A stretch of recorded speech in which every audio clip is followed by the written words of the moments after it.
Hello guys. So this is going to be just a real life Q&A. I know most people go off into their rooms and they like sit and it's quiet and like nobody bothers them, but like in order for me to do those types of videos, I just can't do it. So a couple of weeks ago, I asked you guys to give me your questions that you had, really for anything, but especially, that is great, but especially regarding our move to Oklahoma. Our house is going to be going on the market. It's technically on the private MLS right now, but we've got a few things that we're doing to get it ready. Like you see painting going on back there. We're just getting things finished up and getting it ready to be shown. Now, with that being said, it's gonna go on the market in a couple of weeks. Historically, in our town, houses are selling the first week on the market. We do have plans, and I'm gonna get into all that with these questions and their answers. So, if you're new here, my name's Amanda. I'm a mom of 6, and we are planning on downsizing from our 3,000 square foot fixer-upper and moving from Illinois to Oklahoma to start a homestead with our family. Okay, sorry, my camera died. So, like I said, I went on Instagram. I even went on to my Facebook page, my personal Facebook page. I asked my friends, I said, look, I don't usually post YouTube stuff here, but I do have people from real life that like to ask me questions, and they watch my YouTube channel. And yeah, so one of the first questions was my friend Tara. She said, when are we going to Michigan? I don't know. Probably not in the foreseeable future. We're gonna have our hands full for the next couple of years, but you guys could come and, you know, and do the adventure with us in Oklahoma and see all the craziness and everything like that. So, my friend Erica, again, this is one of my real life friends. So my real life friend Erica, she said, I want to learn how to do sourdough starter. So sourdough starter is really easy, and actually it's not that complicated. If you start it from scratch, that's when it's hard, because you do have to wait, you know, like 2 to 3 weeks for it to get a good amount of wild yeast in it before it's ready to make bread. But if you get an active starter that's been making bread and doing great and doubling beautifully and everything like that, you can start making bread right away. So actually, I should have done this beginning. I'm gonna text you, girl, and I'll get you some sourdough starter. Because right now, I have a very, very healthy sourdough starter. I accidentally overfed it last night, and it's bubbling over because it is a very healthy sourdough starter. I actually got it from a friend at church. Okay. So, my last question from one of my in real life friends was Christina. She said, I would like to know when you're moving to Oklahoma and why you chose Oklahoma as well. And then she said, you know, I want to know about your sourdough starter and recipes. She had asked that on Instagram. So, sourdough starter, just talked about that. And then recipes. I really love Farmhouse on Boone. I love her recipes, but then I also have a book by Amelia Raffa. Can you hear me, that sourdough book? I actually was recommended this book by Venison for Dinner. Back, you know, a couple of years ago when I first started dabbling in sourdough. I got this on Amazon. It's Artisan Sourdough Made Simple. This is actually where we get our sourdough sandwich loaf. And honestly, it is amazing because the quality of it, like the texture of it, feels like store-bought white bread, but it has that delicious depth of flavor that sourdough carries. And then it also, it's better on your blood sugar. It's got that reduced gluten content. All the reasons why I do sourdough. So, thought it was Caleb because he has been turning the light off to the kitchen on and off. So, why we chose Oklahoma. So, most people people are choosing to go to Texas, they're choosing to go to Kentucky, Tennessee, Florida. A lot of people are actually choosing to go to Iowa and Idaho.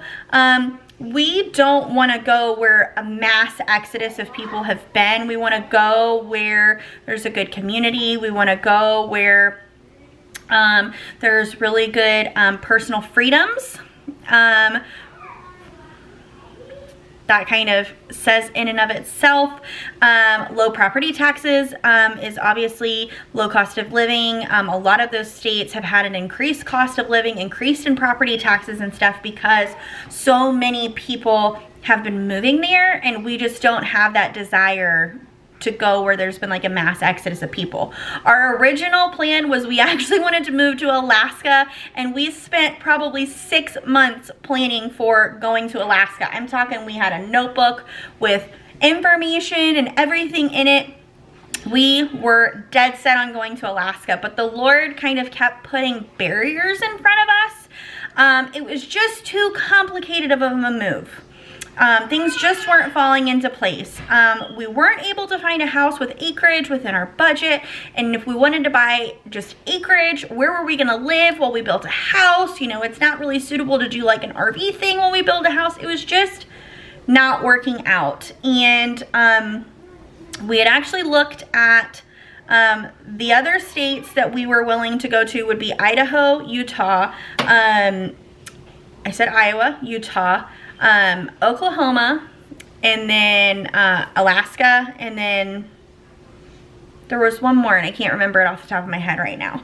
Idaho, wanted to go there because we would like to go near Moscow, but unfortunately the cost of living is just too high. Even though the community and the culture is exactly what we desire, just can't justify the cost of living there and how much it would cost to get a house. Same thing with Utah. We'd want to go to like Refuge Church and Ogden. And again, cost of living just too high. So that was out of the picture. Iowa has some like kind of weird regulations as regard to homeschool. It is pretty homeschool friendly. We do have friends in Iowa, but ultimately we chose Oklahoma because it checked all of our boxes. We've been to Oklahoma. That's actually where Braxton got his vasectomy reversed. And that is how we have Caleb, Joshua, and Cyril. So there's just kind of like a sweetness thing. And also being like an hour away from the Pioneer Woman Mercantile, that's a definite pro for me. I love the Pioneer Woman. I loved going to the Mercantile when we were in Oklahoma, and like knowing that we'd be close enough that like the girls and I could go there for like birthdays or whatever. Super cool. Also, that what went into our decision was our children desire to continue with Taekwondo. They go to an ATA martial arts school, and so we want to go somewhere where there's an ATA school. There's not one in every state.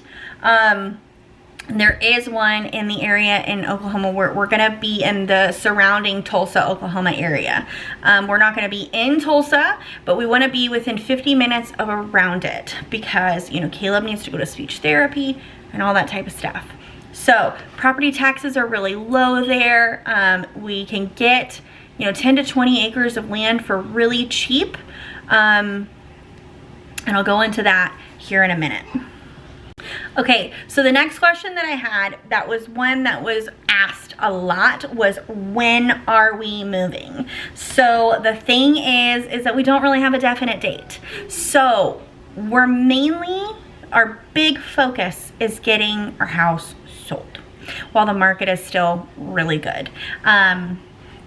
So our plan is we have a friend who he is wanting to go and do like the full-time RV thing, and he was wanting to rent out his house while he was gone. He turned his basement into an apartment for him and his son, and then he has the rest of the house ready for renting. And so his timeline lined up with our timeline, and we are actually going to be renting his house until we find the right piece of property because we are unwilling to rush. We are unwilling to get into a situation of something that we don't love. We have moved a lot in the last several years, and our desire is to find our home, like where we can put deep roots down. We wanted to homestead at our last home, but we moved here for our old church, and that just didn't work out. And we're ready to, we wanted to homestead for several years. And so it seems kind of crazy to people. It kind of seems like we're being kind of like flaky or like just whimsical, like just off on a whim. But it's like we've made certain decisions based on trying to cultivate a certain community and atmosphere and stuff, and those things just didn't work out the way that we intended. Not that, you know, anything bad happened, it just wasn't what the Lord intended. And so this is what the Lord has on our heart, and this is what we're really passionate about. We're really passionate about being close to our food, not just for my health, but also for Caleb's health and all of our health in general. Just being closer to our food production. And the goal is that hopefully maybe we could turn our homestead profitable enough to where Braxton could just work for our home in the next 5 years. He could buy a truck, haul cattle, whatever, just work for ourselves, and have the same amount of income that he's bringing in now. The beauty of Braxton's job is that he has a CDL, he's a truck driver, he can work anywhere. And so that's the beauty. So we're thinking we may be in Illinois for at least the rest of this year. I don't know. That's the beauty of being able to rent this house from our friend, is that we just need to give him a significant enough notice so he can get a new renter or Airbnb it or whatever. We have a place to stay as long as we need to. We have that ability to really just take our time and let the Lord pave the path. Because a lot of our difficulties over the last 3 years have been us kind of rushing the Lord's timing, and that has brought a lot of hardships for our family and a lot of difficulty that I haven't shared publicly because it's just private. And we're coming into a season though where the Lord's kind of bringing us out of it. We're having a lot of healing, we're having a lot of restoring, and we're just excited about what's next. So again, when will we be moving? Somebody asked, are we going to have any more babies? That's always the question that comes up. We used to always say, you know, we'd have as many children as the Lord would give us. As we've grown in spiritual maturity, you know, we were for a time a part of the IBLP, so we were in what would be considered that quiverful movement, and we did have those beliefs.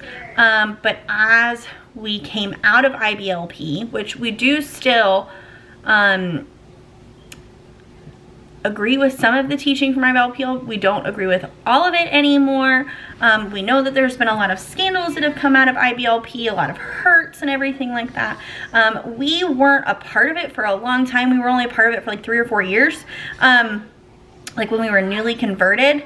And so as we kind of came out of it and we began, a really good book that we read was called Conception Control by Phil Kaiser, and he is actually an elder in our presbytery. Didn't know that when we read the book, but it was kind of a cool coincidence. You know, talking with our friends, and you know, the Lord says to be fruitful and multiply.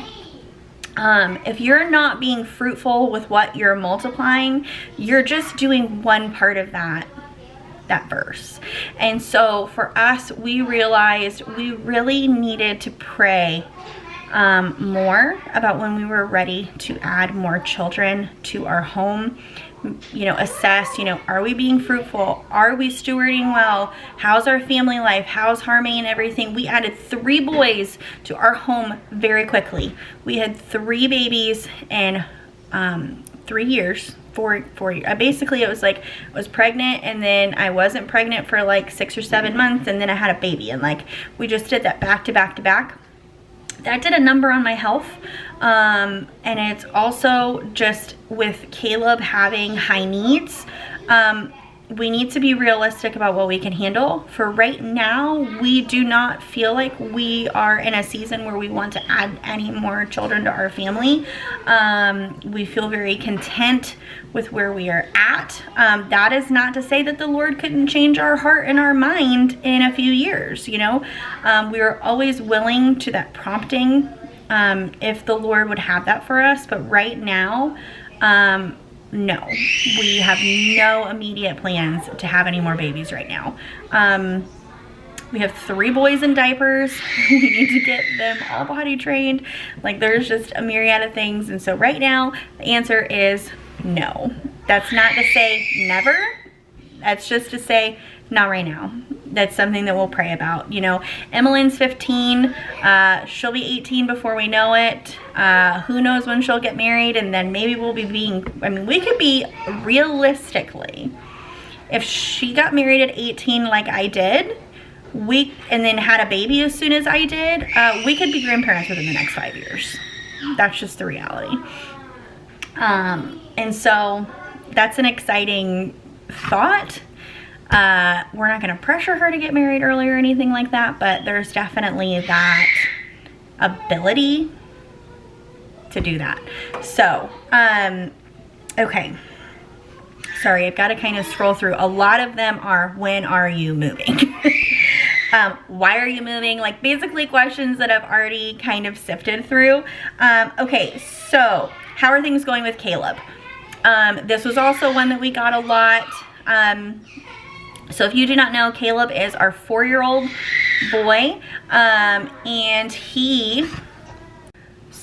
Cyril needs a nap.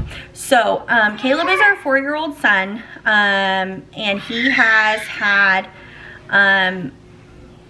difficulties. He's just had difficulties. He walked late, you know, which he walks fine now. He was just a late walker, but he has a condition. It's a motor planning disorder called childhood apraxia of speech. And not only does he have childhood apraxia of speech, he does have a severe case of childhood apraxia of speech. It is a motor planning disorder in that your brain comprehends and understands what it wants to say, but there's literally a disconnect between your brain and your mouth of what to do. So he goes to speech therapy twice a week to teach him and his mouth what to do.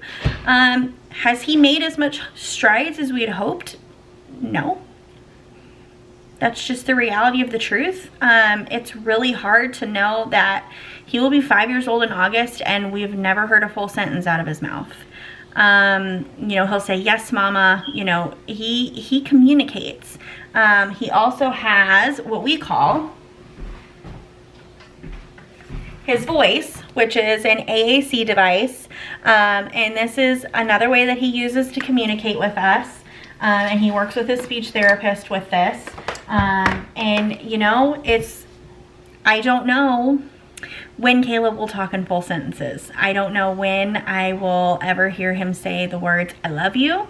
I don't know, and that is hard, but you know what? The Lord has taught us so much through this.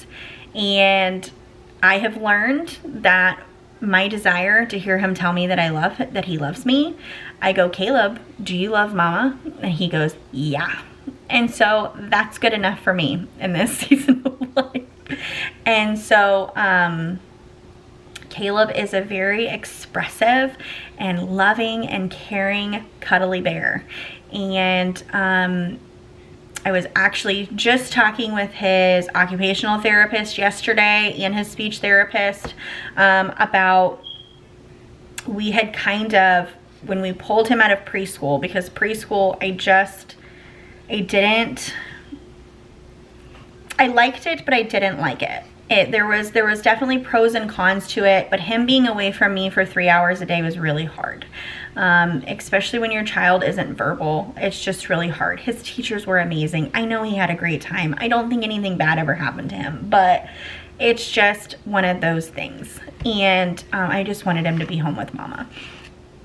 So we had started working on concerns that we had with him with weight gain and just weight in general. And when we pulled him out of preschool, our thought is that if we put that on pause and we really worked on his verbal communication before he got his apraxia diagnosis, that he could communicate to us some of the symptoms that he was having, you know, telling us that certain foods was hurting his tummy, just able to communicate with us somehow about these things.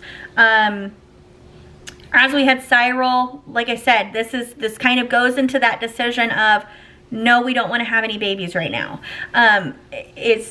Caleb is so complex and he needs he needs more of our attention than a lot of our other children.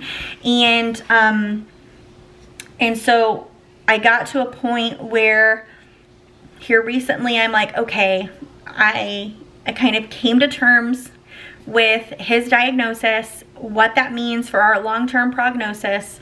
You know, there's people, children who have childhood apraxia of speech usually go on to speak as adults. It's not something that never happens. It's just, a lot of times you hear these stories that these children are not speaking in sentences until they're 8 to 10 years old. And so I can't wait that long to deal with his health concerns that we have. And so we've just got to push through and advocate with the information that we have. As he is getting older, it is easier to use his voice to communicate with him, to ask him questions, to have him point things out. But some things like pain are very complex concepts for children to understand. And so we're just working on that. So we're gearing up into, we actually have an appointment with our pediatrician on Monday that we are working on getting Caleb's blood work drawn again and kind of starting over from where we were before Cyril was born and figuring out, okay, what are we going to do about Caleb's like weight gain and whatnot. And so I was talking to them about how we kind of put that on pause for the speech and how we need to kind of figure out what's going on with his endocrine system. I mean, we have 5 other children that don't have weight issues. I struggle with my thyroid. I'm a pretty healthy eater, and I have a lot of the same problems as Caleb does. And so as we kind of dig and figure out what's going on with Caleb, I think it's going to help figure out what's going on with me too. And just our main concern is wanting to use food to help heal and not, you know, I don't want to put him on any kind of appetite suppressors or anything like that, you know, just anything that would mess with his body. So we're kind of beginning that journey all over again and kind of figuring out a baseline of where he's at with like his TSH levels and stuff like that. And so I'm also starting to do preschool with him and Josh at the same time, hoping that that will help him get some verbal communication and also just so that the boys aren't so aimless during the day and just getting them involved in school like they want. So we ordered a bunch of like preschool workbooks, got them the same exact thing, and just to sit down and work with them and get them used to being a part of our school day and whatnot. So that's what's going on with Caleb. Thank you all for those of you who pray for him. We definitely appreciate it, and we always would like for you to continue that. Okay. Now I lost my screen shut off. So I lost my story archive. Okay, here we go. There it is. Okay. Why are we leaving Illinois? Probably should have done this one earlier in the thing. So why we were leaving Illinois. Property taxes, I mean, just like we get property tax exemption because Braxton's a disabled veteran, so that's a really great perk of being here. But Illinois just doesn't align with our beliefs and our values. We don't foresee anything getting better here, and we want to be able to give our children an inheritance, and we want to be able to give them a godly heritage to where we have something to give them. So our hope is to get a big enough parcel of land where each kid could build a house on the acreage if they so desire with their family, and we could just run this multi-generational homestead. That's the hope, that's the dream. And you can't do that here. You cannot find that type of land here. And plus there are so many restrictions and just everything. It's just not feasible for us. Also, really great book we read that kind of sealed our desire to move out of Illinois was Fight by Flight by Joel Webbon. It was a really great book. It was really helpful, and it just kind of solidified our decision that we want to make a stand about what we believe and to go somewhere where we believe what we believe. And where those values are appreciated, they're represented, and they're not silenced like they are here. So I think I had one more question. Sorry, I have to scroll through here. So one was asking about Braxton's job situation. We kind of already touched on that, about, him being a CDL driver. And then the other is, why would we sell our house after we did all this work? We did all this work. We have this big, beautiful kitchen and everything. Why would we sell it after that? I want to give the short and sweet answer. This house holds a lot of bad memories. A lot of bad memories. So we had a contractor recommended to us, and he unfortunately took advantage of us a lot. Work was not done that was supposed to be done. He did not get work bidded out that he said he was getting bidded out. So basically, like, our budgeting for getting the house finished, like what we thought we were getting was not what we were getting. And we ended up having to fire him, and that he ended up like having a lawyer contact us because we were disagreeing about the amount of the final bill. The amount of the final bill was basically like his fee for managing the property, and he was never here. Like, Braxton actually was the one here managing the contractors. Like, he was making phone calls and things, but he wasn't monitoring the work. He didn't do what he was hired to do, and he wanted like tens of thousands of dollars to do it. And it just wasn't a good situation. And so when we walk around this house and we see the things that we had thought we paid for but was never bid out, and the things that we ran out of money for, it just brings up a lot of really bad memories. And honestly, this house is too big. I know, it's crazy to think that when you have 3,000 square feet and 6 kids, how is it too big? So we've got 2,000 square feet on the bottom, and we've got about 1,000 up on top, and then we've got like another like 500 in an unfinished attic, and then we've got an unfinished basement. This is a massive house.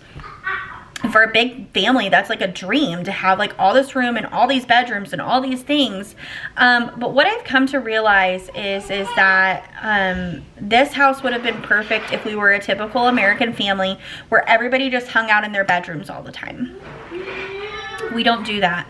We spend all of our time together. We're always in either the kitchen, the dining room, or the living room. And we spend all of our time together in this big run of the house, and we only use our bedrooms to sleep.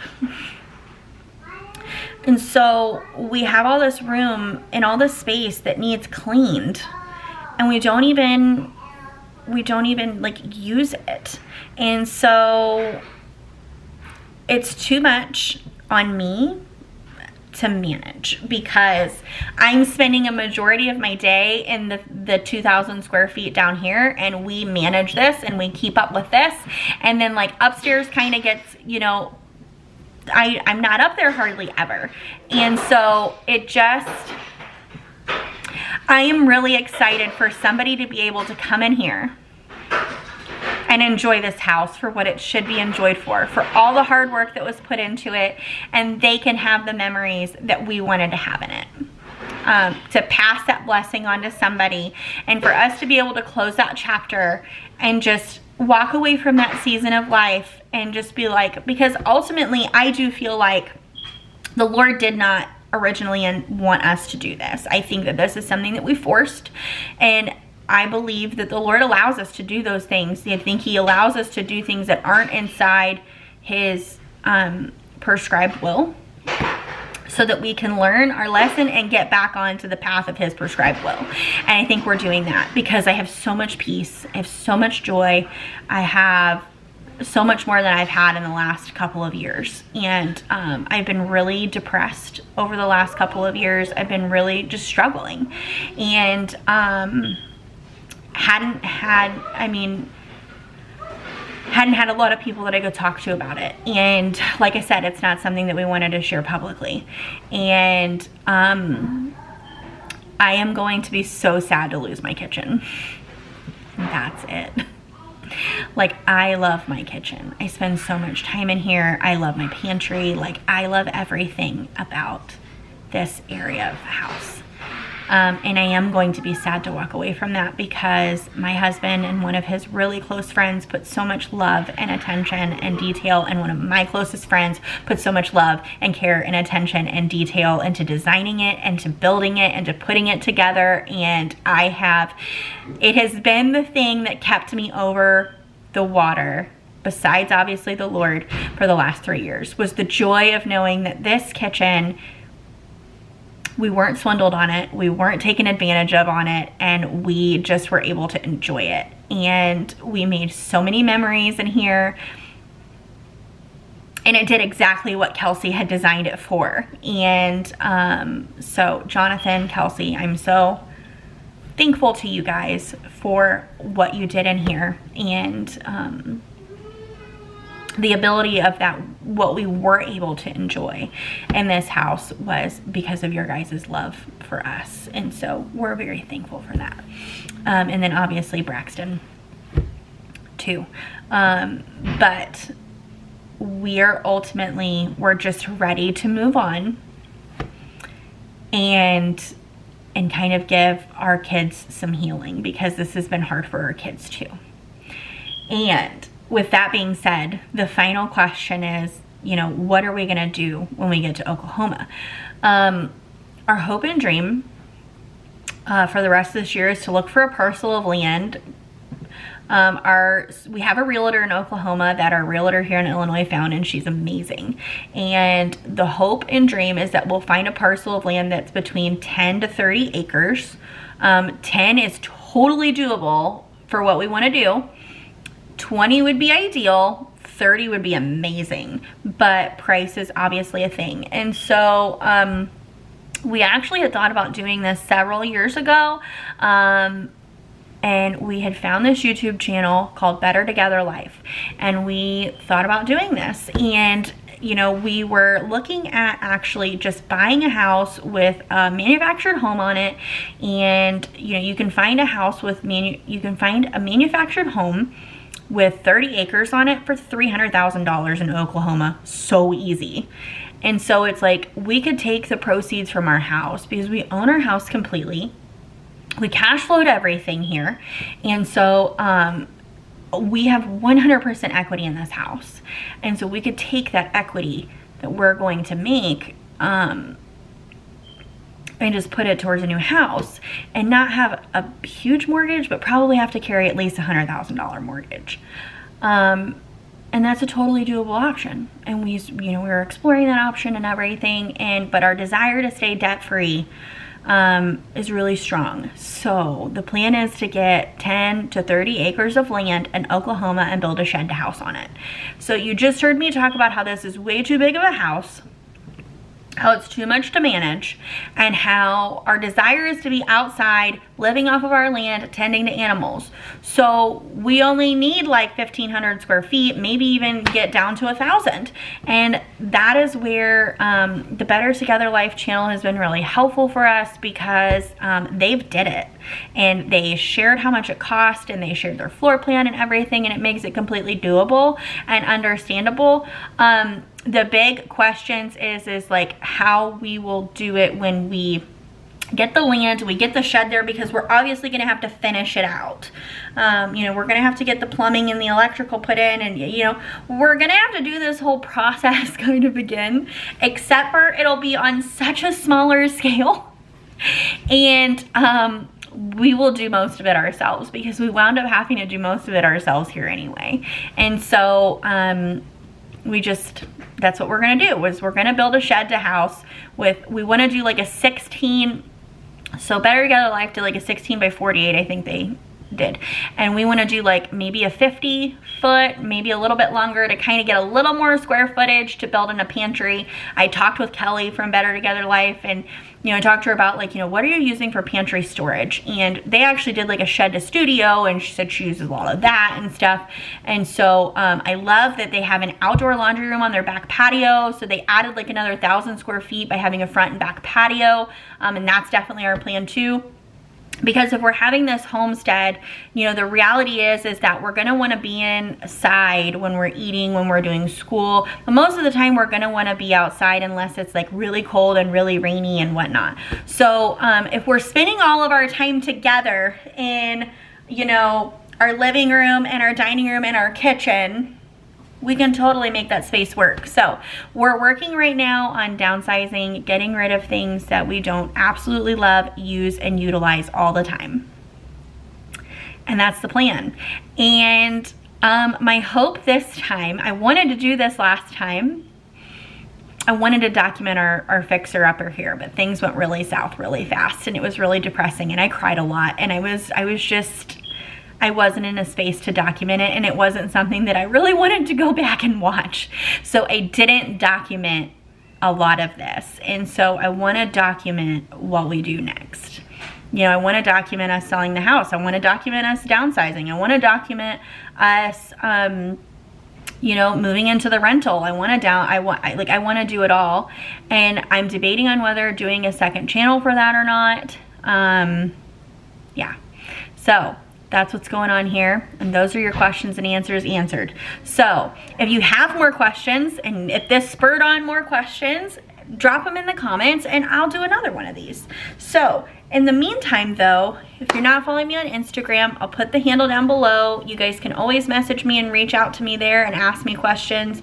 I share a lot of my day-to-day life and content and stuff over there.